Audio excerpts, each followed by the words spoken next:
Welcome back, my friends.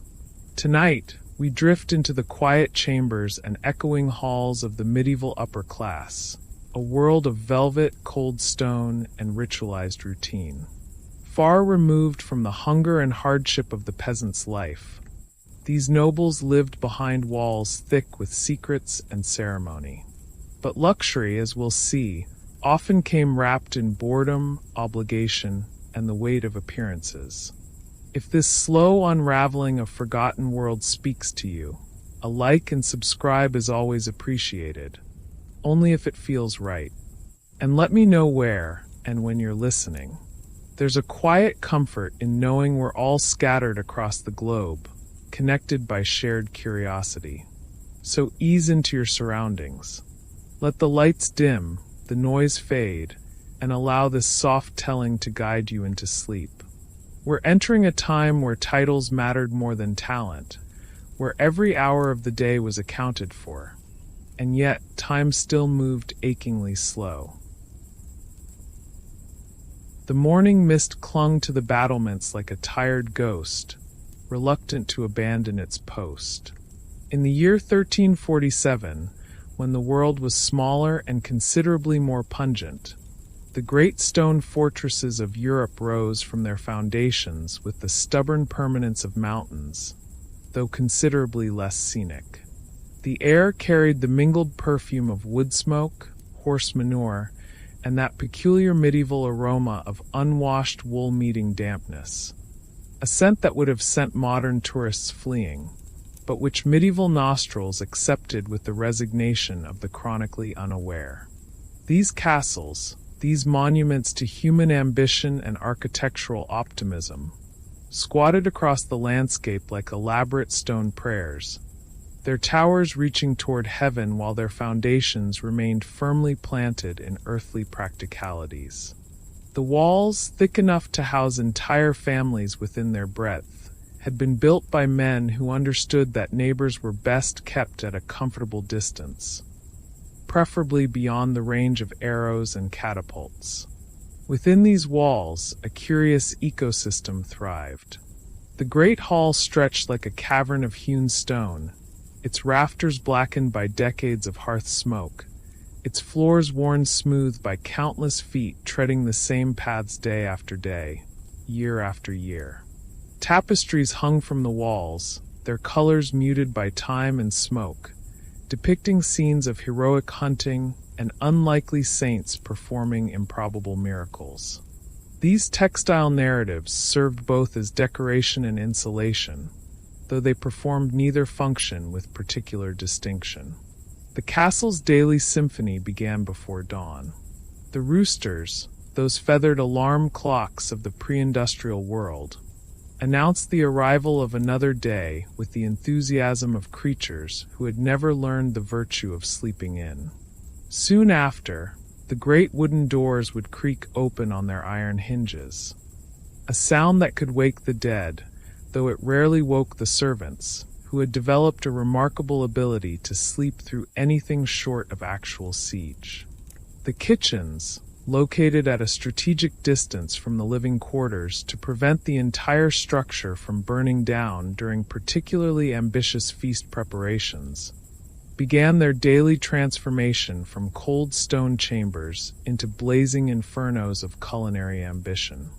The massive fireplaces, large enough to roast an entire ox, and occasionally tasked with doing precisely that, would roar to life, tended by kitchen servants who had grown accustomed to working in conditions that would have challenged the constitution of a blacksmith.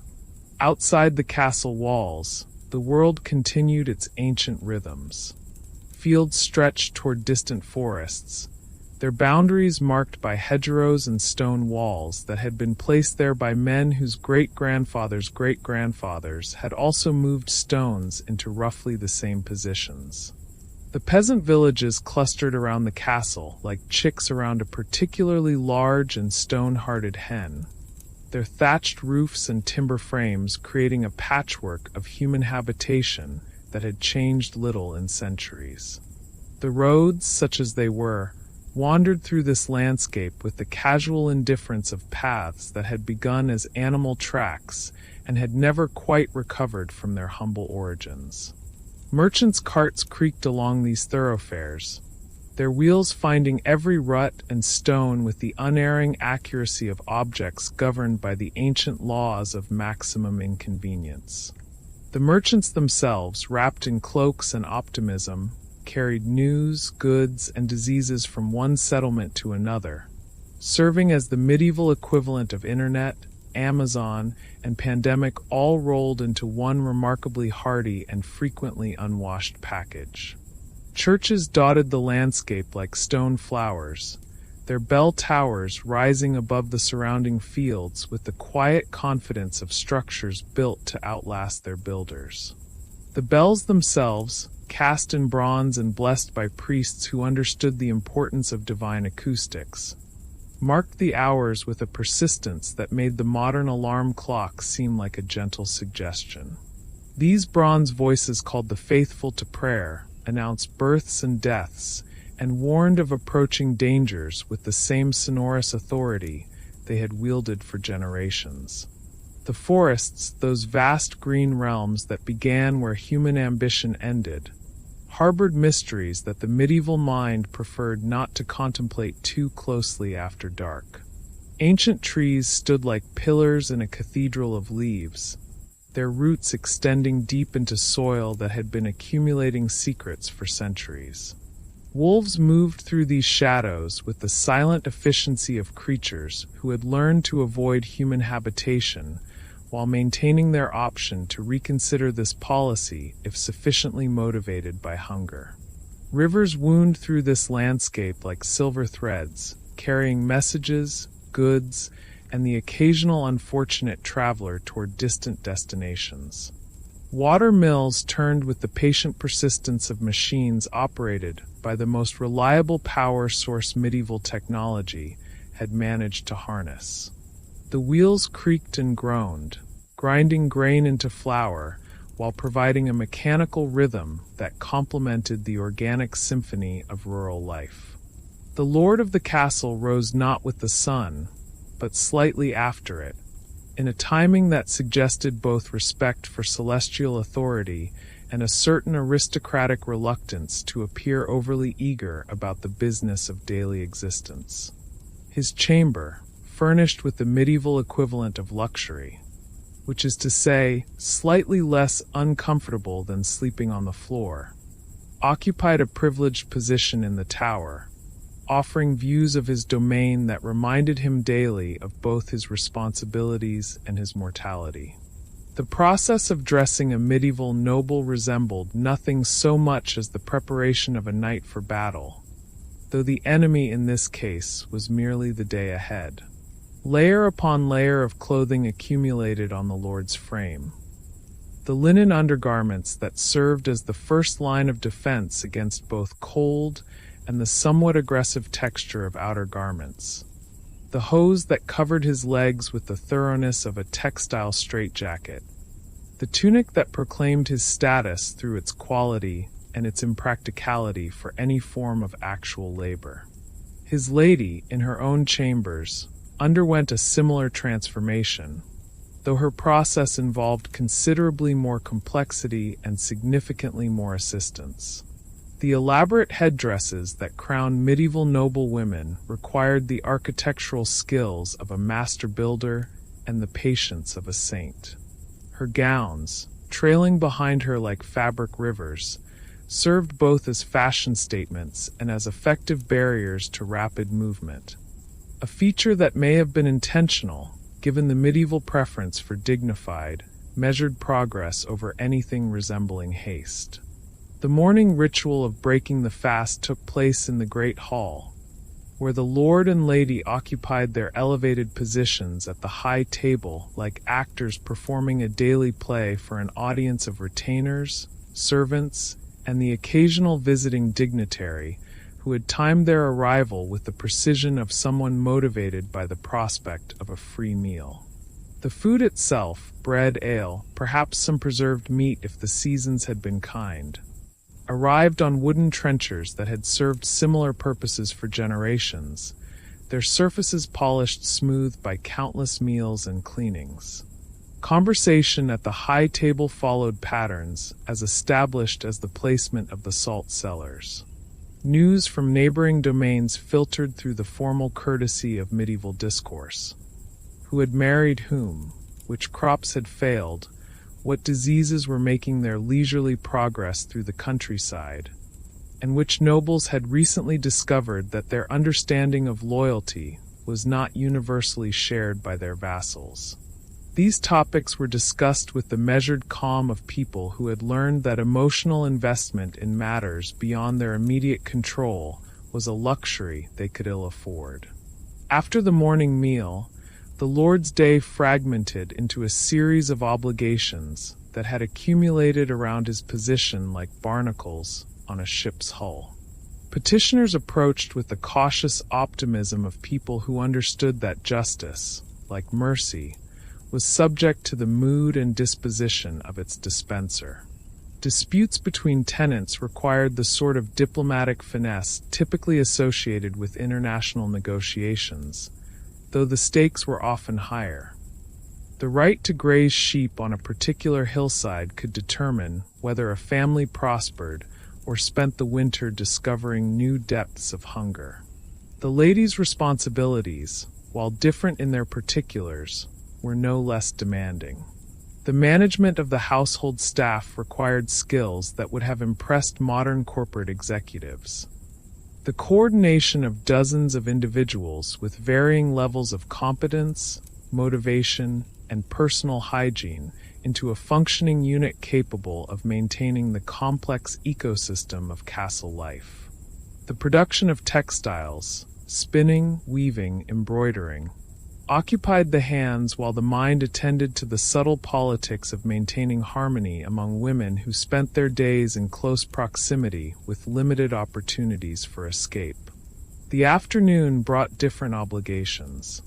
The Lord might inspect his lands, riding through fields and villages with the measured pace of a man surveying his responsibilities.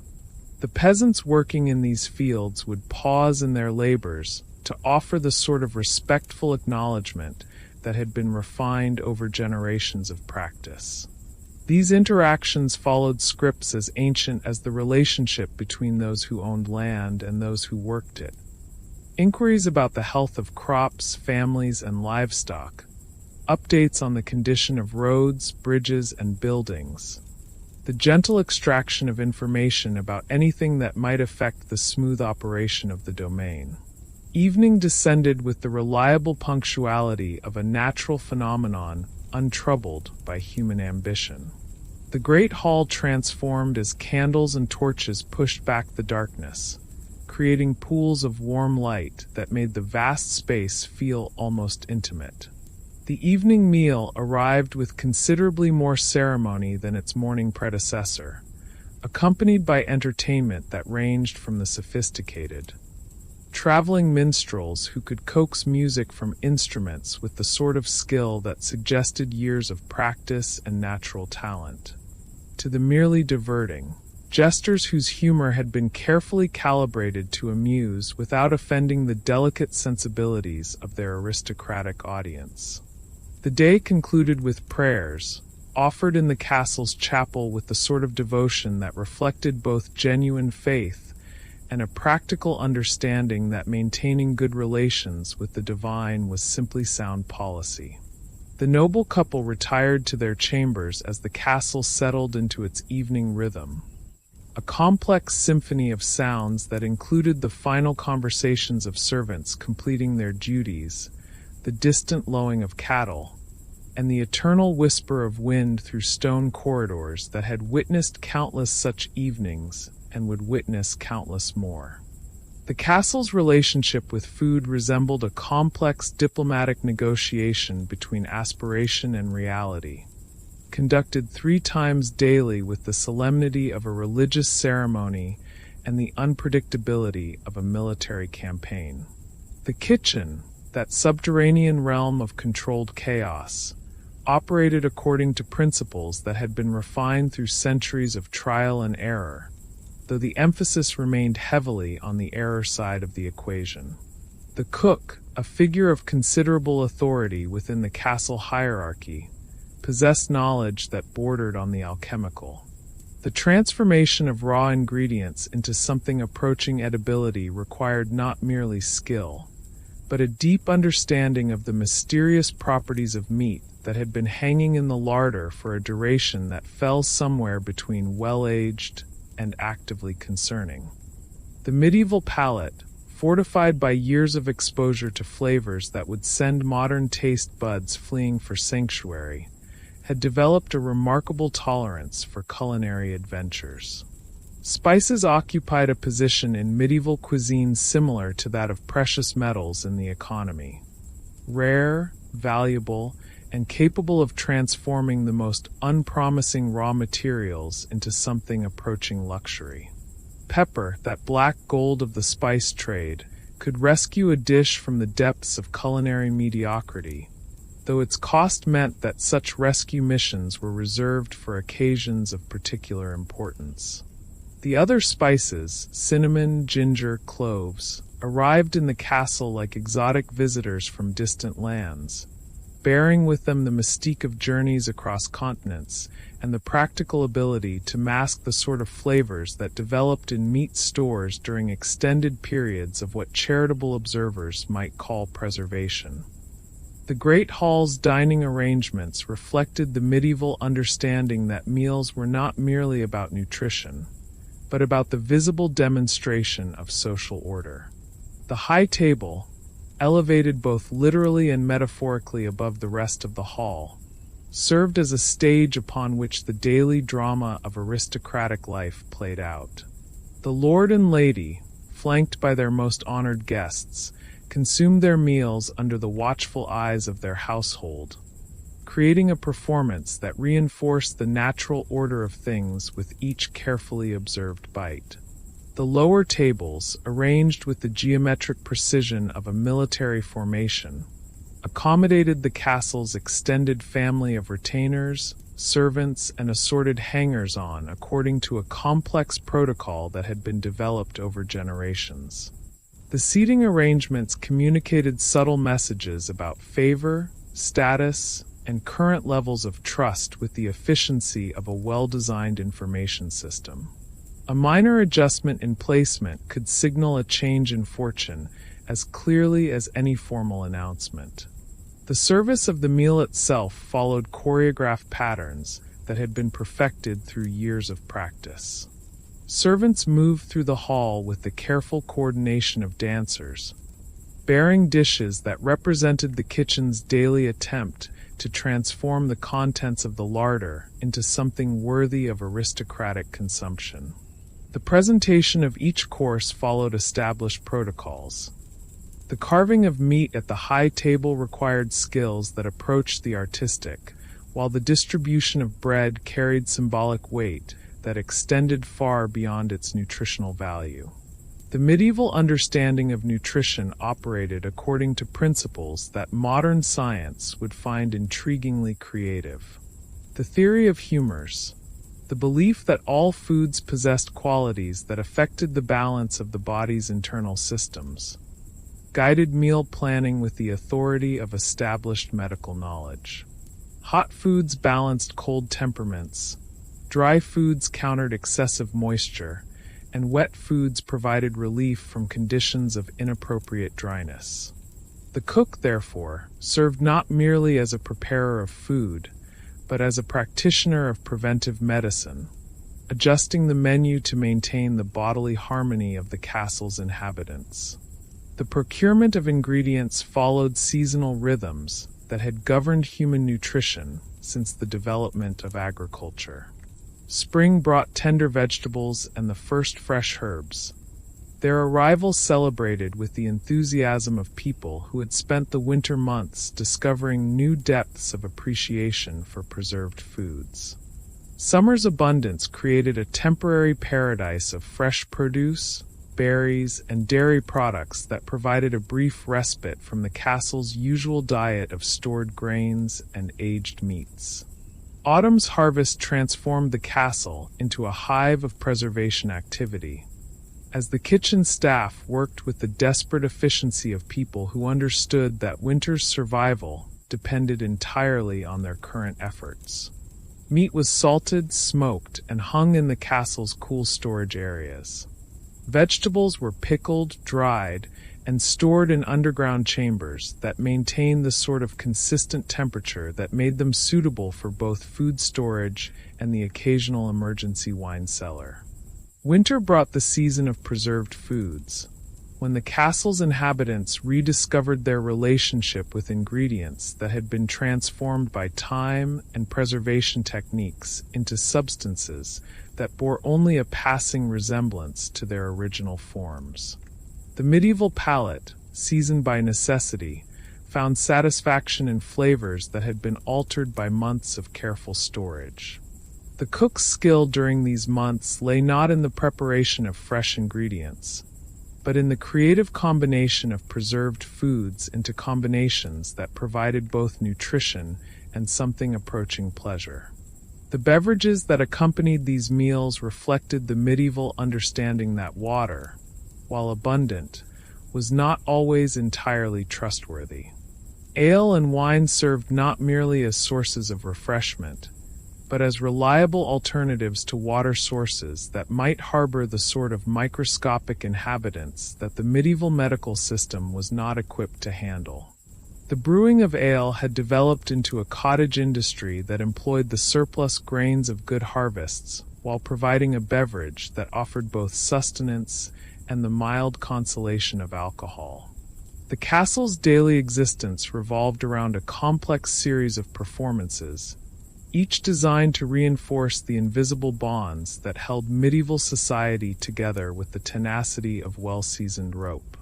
These ceremonies, whether grand or modest, served as the visible manifestation of relationships that extended far beyond the castle walls, reaching into the villages, fields, and distant courts that formed the intricate web of feudal obligation. The morning audience, held in the great hall with the punctuality of a religious observance, transformed the lord from a private individual into a public institution. Petitioners arrived with the cautious optimism of people who understood that justice, like the weather, was subject to forces beyond their immediate control. They brought with them the accumulated grievances, disputes, and complications that arose naturally from the business of human coexistence.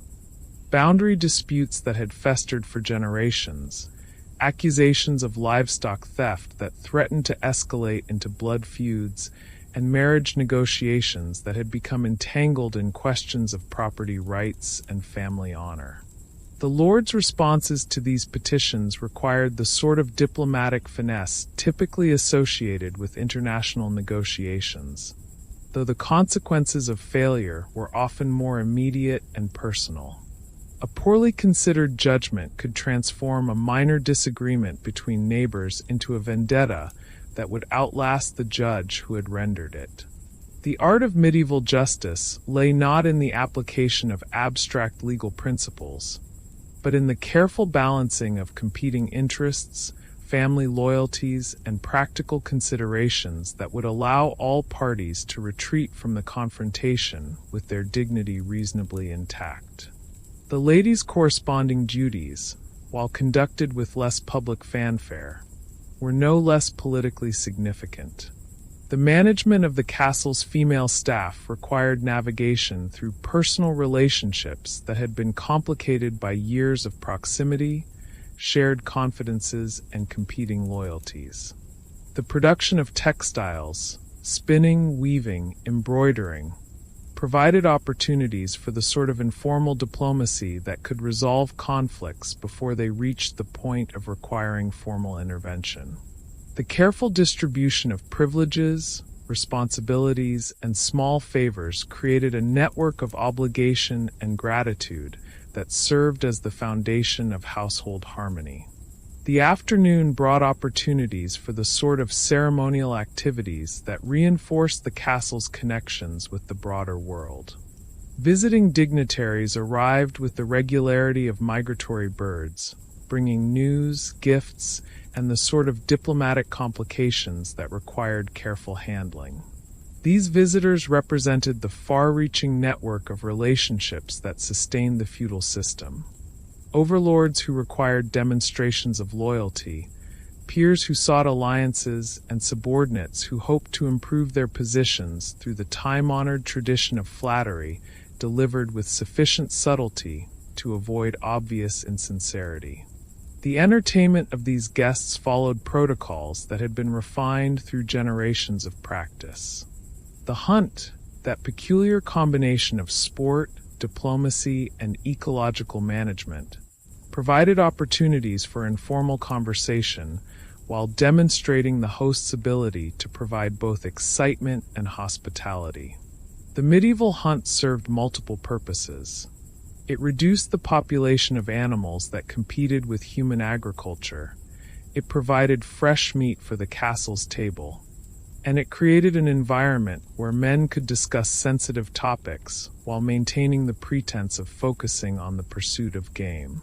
The evening's formal dining transformed the great hall into a theater where the daily performance of social hierarchy reached its most elaborate expression.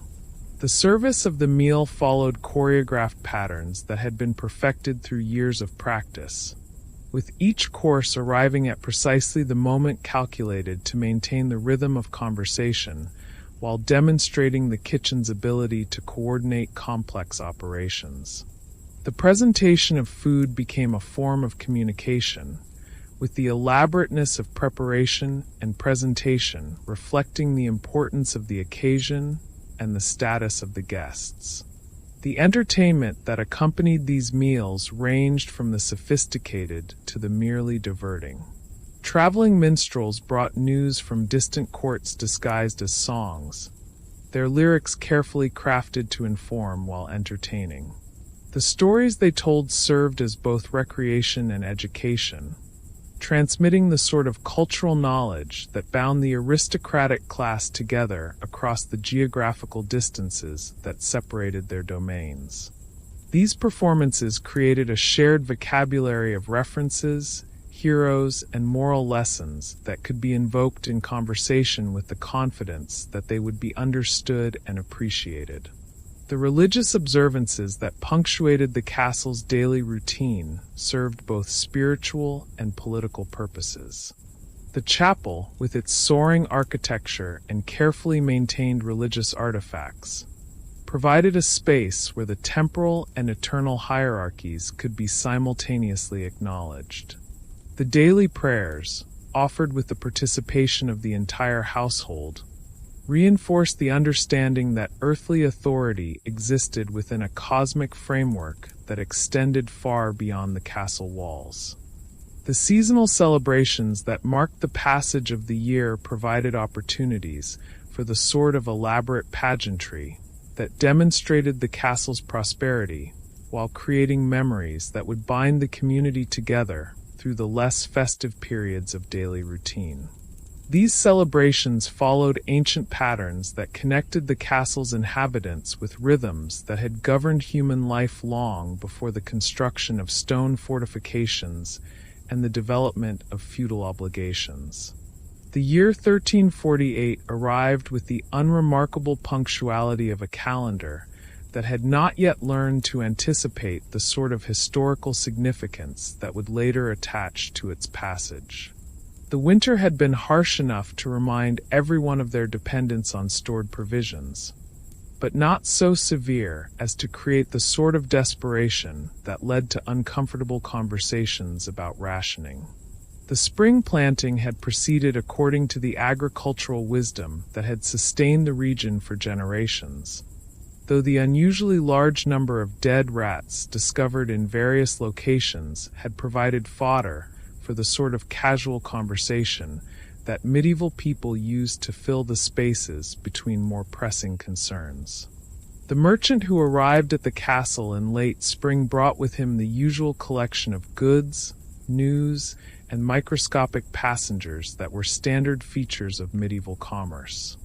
His cart, laden with spices from distant lands and cloth from neighboring kingdoms, also carried what would later be recognized as the most significant import of the century, though at the time it traveled with the anonymity of an uninvited guest who had failed to announce its intentions.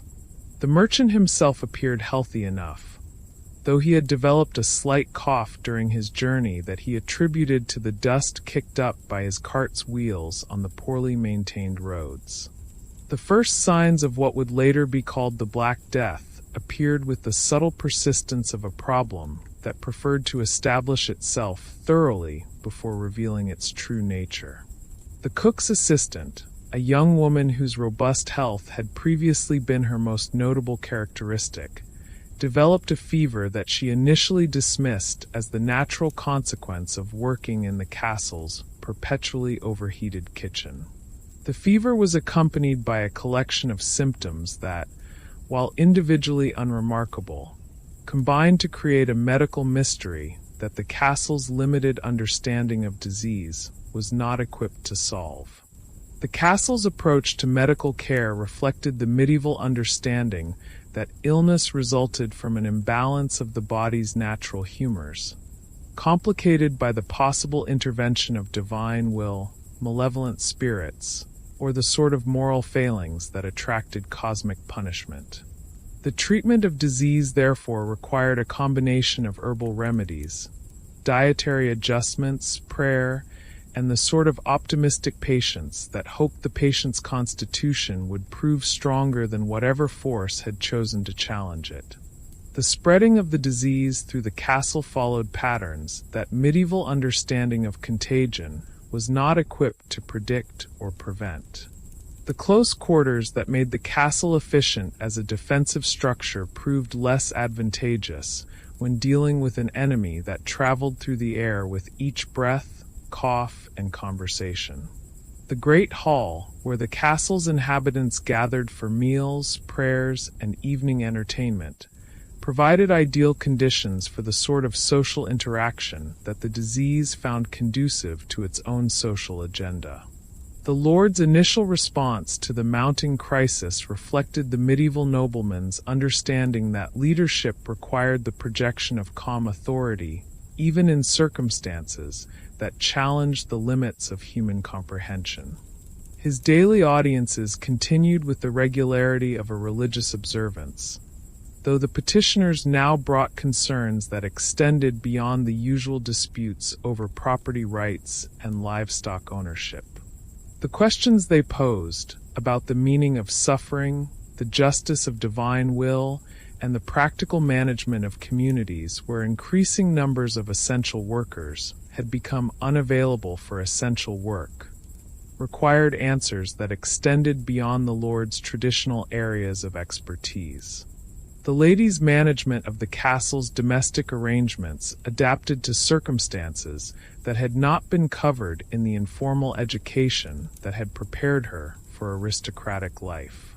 The provisioning of the castle became complicated by the increasing unreliability of the supply networks that connected the stronghold with the surrounding agricultural communities. The kitchen staff, reduced by disease and desertion, struggled to maintain the sort of elaborate meal service that had previously demonstrated the castle's prosperity and the Lord's ability to provide hospitality worthy of his station. The religious response to the crisis reflected the medieval understanding that catastrophe was fundamentally a spiritual problem that required spiritual solutions. The castle's chapel saw increased attendance as people sought divine intervention through prayer, confession, and the sort of bargaining with the Almighty that had been refined through generations of practice. The priest, himself struggling with questions that his theological training had not adequately addressed, offered the sort of comfort that comes from the performance of familiar rituals in circumstances that were anything but familiar. The seasonal rhythms that had previously governed the castle's relationship with the surrounding countryside became disrupted by the simple fact that many of the people who had traditionally participated in these rhythms were no longer available to participate in anything. The summer harvest, that annual celebration of the successful completion of the agricultural cycle, proceeded with the sort of improvised organization that results when established systems encounter unprecedented challenges. The autumn brought a different sort of harvest, as the full extent of the catastrophe became visible in the abandoned fields, empty villages, and greatly reduced population that had previously sustained the castle's economy. The Lord's traditional progress through his domain revealed a landscape that had been transformed not by war or natural disaster, but by the sort of invisible enemy that medieval military thinking was not equipped to combat. The great hall, which had once resonated with the daily symphony of voices, footsteps, and the general commotion of a fully populated castle, had acquired a new acoustic quality that made even casual conversations seem unnaturally prominent. The empty spaces at the long tables, once invisible gaps between seated diners, now possessed a presence that drew attention with the insistence of missing teeth in a familiar smile. The Lord, surveying his domain from the high table, found himself conducting audiences for an increasingly theoretical population, as the number of petitioners dwindled along with the number of people capable of generating the sorts of disputes that had previously required his adjudication. The transformation of daily routine proceeded with the inexorable logic of circumstances that had moved beyond the reach of human planning. The morning ritual of breaking the fast, once a carefully orchestrated demonstration of household hierarchy and abundance, had simplified into a more modest affair that reflected the practical limitations imposed by a reduced kitchen staff and a significantly smaller audience. The elaborate protocols of service, developed over generations to accommodate the complex needs of a full household, were quietly abandoned in favor of arrangements that prioritized efficiency over ceremony. The lady's domestic responsibilities had evolved from the management of a complex social ecosystem to something approaching the direction of a skeleton crew. The production of textiles, once a communal activity that provided opportunities for conversation, gossip, and the sort of informal diplomacy that maintained household harmony, had become a solitary occupation that filled the long hours of days that had been emptied of their previous social obligations. The spinning wheel, that constant companion of medieval women, now provided a rhythmic accompaniment to thoughts that had previously been shared rather than contemplated in isolation. The castle's relationship with the surrounding countryside had undergone a fundamental alteration that extended beyond the obvious reduction in population. The abandoned fields, which had once provided the agricultural foundation for the entire community, were already beginning their transformation back to the wild state from which they had been so laboriously rescued by generations of peasant labor. The careful boundaries that had marked property lines, separated crops from grazing land, and distinguished between the domains of different families were becoming increasingly theoretical as nature began the process of reclaiming territory that human effort had temporarily organized for human purposes. The economic structures that had sustained the feudal system found themselves operating without many of their essential components. The collection of rents, that fundamental transaction that connected the peasant's labor with the lord's authority, became complicated by the simple fact that many of the peasants who had traditionally provided these payments were no longer available to provide anything. The lord's treasury, once sustained by the predictable flow of agricultural surplus, began to reflect the new reality of a domain whose productivity had been permanently altered by circumstances beyond any individual's control. The legal framework that had governed relationships between lord and tenant, master and servant, neighbor and neighbor, continued to exist in theory while becoming increasingly irrelevant in practice.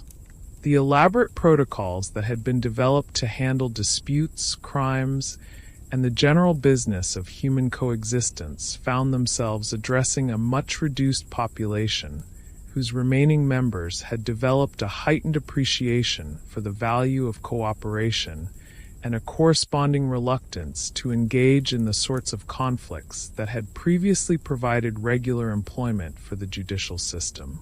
The religious life of the castle adapted to circumstances that challenged traditional assumptions about divine providence and human suffering. The chapel, once filled with the voices of the entire household joined in prayer, now echoed with the more modest devotions of the survivors, whose faith had been tested by experiences that previous generations had encountered only in the theoretical form of theological speculation. The priest, himself a survivor of trials that had not been covered in his pastoral training, offered comfort that relied more heavily on the presence of familiar ritual than on explanations that had become increasingly difficult to provide with conviction. The seasonal celebrations that had once marked the passage of the year with elaborate ceremony were quietly simplified into observances that reflected both the reduced circumstances and the changed perspective of a community that had been forced to reconsider its relationship with the concepts of prosperity, celebration, and the wisdom of assuming that current good fortune would continue indefinitely. The harvest festivals, once occasions for elaborate feasting and community gathering, became more modest affairs that celebrated the fact of survival with the sort of gratitude that comes from direct experience of how easily that survival might have been otherwise. The winter months, which had always been a time of reduced activity and increased dependence on stored provisions, took on a different character in a castle where the population had been reduced to a size that made the vast stone halls seem even more cavernous and the long evenings even more extensive. The great fireplaces, once centers of social gathering where stories were told and plans were made, now served primarily as sources of heat for the smaller number of people who remained to appreciate their warmth. The castle, built to outlast the ambitions of its builders, demonstrated the peculiar durability of stone in the face of human impermanence. The great walls, constructed with the optimistic assumption that there would always be sufficient people to defend them, continued their silent vigil over a domain that had been transformed by forces that medieval military architecture had not been designed to repel. The battlements, once manned by guards who kept watch for approaching enemies, now stood empty except for the birds that had established nests in the spaces between the stones, creating a different kind of defense system that served different purposes. The Lord, aged by experiences that had compressed decades of normal worry into a few seasons of extraordinary trial, found himself governing a domain that bore only a passing resemblance to the one he had inherited. His daily routines, once structured around the complex obligations of managing a fully populated feudal estate, had simplified into the more modest tasks of maintaining basic order among the survivors and ensuring that the reduced household could continue to function with something approaching its former dignity. The morning audiences, once forums for the adjudication of numerous disputes and the administration of complex legal matters, had become informal conversations with the small number of people who remained to require his attention. The lady, whose domestic responsibilities had once involved the coordination of dozens of servants and the management of elaborate household protocols, had adapted to circumstances that required a more hands-on approach to the business of daily survival. Her days, once structured around the social obligations of aristocratic life, now included tasks that she had previously delegated to others, performed with the sort of determined competence that emerges when theoretical knowledge is forced to become practical skill. The great chambers, once scenes of elaborate ceremony and formal entertainment, had been repurposed for the more modest needs of a household that had learned to find satisfaction in the successful completion of basic tasks. The castle's children, those who had survived the Great Dying, grew up in a world that their parents could not have imagined. Their play took place in halls that had been designed for crowds. Their games echoed in spaces that amplified every sound, and their education included lessons about a social order that existed more in memory than in current reality. They learned the skills that their circumstances required, practical abilities that would allow them to maintain themselves in a world where the elaborate support systems of the previous generation could no longer be assumed to exist. The seasonal rhythms that governed agricultural life continued with the persistence of natural cycles that operate independently of human plans and intentions. The fields, reduced in number but still productive enough to supply the needs of the diminished population, were worked by the survivors with the sort of careful attention that comes from understanding that waste is a luxury that current circumstances cannot afford. The harvest celebrations, once elaborate community festivals, had become more intimate gatherings that emphasized gratitude for specific blessings rather than the general assumption of abundance. The castle's library, that collection of manuscripts that had been accumulated over generations, acquired a new significance as a repository of knowledge that might otherwise be lost if the current trend toward population reduction continued. The books, copied by hands that were no longer available to copy books, contained information about agricultural techniques, medical remedies, legal precedents, and architectural methods that the reduced population would need to preserve if they hoped to maintain even a portion of their ancestors' accomplishments. The religious life of the castle had evolved into something that balanced traditional observance with the practical recognition that divine providence, while unquestionable in principle, had proven remarkably difficult to predict or influence through conventional means. The chapel services continued with the participation of whoever remained able to attend, their prayers reflecting both gratitude for survival and uncertainty about the future that awaited them in a world that had been so dramatically altered by recent events. The stories that began to be told during the long winter evenings included new narratives that attempted to make sense of experiences that had no precedent in the traditional collection of tales that had previously provided the community with shared references and moral guidance. These stories, still being refined through the process of repeated telling, would eventually become the foundation for a new understanding of human vulnerability, divine intention, and the proper response to circumstances that exceed human comprehension or control. The castle's relationship with the broader world had necessarily contracted to match the reduced scope of activities that could be sustained by the surviving population. The network of obligations, alliances, and communication that had previously connected the stronghold with distant courts and neighboring domains operated now on a much smaller scale, maintained by the occasional messenger who brought news of how other communities had adapted to similar challenges. These reports suggested that the transformation of the castle's circumstances had been part of a much larger pattern that had affected the entire region, though the details of how different communities had responded varied considerably. The spring brought the return of the seasonal cycle that had governed human life for millennia, though it returned to a landscape that had been permanently altered by the events of the previous year. The survivors, fewer in number but perhaps more appreciative of the simple fact of their survival, began the ancient work of planting, tending, and hoping for harvest, carrying forward the essential tasks that connect human effort with the natural world. Even as they adapted these tasks to circumstances that their ancestors had never imagined they would be required to face. If your eyes are still open, then perhaps sleep has simply taken the long way around. Tell me in the comments, what kept you awake? Maybe next time, the sounds will be softer, the story slower. Soon we'll wander somewhere new, perhaps through the hushed ceremonies of ancient lands, or along the quiet shelves of forgotten libraries. But until then, carry this thought.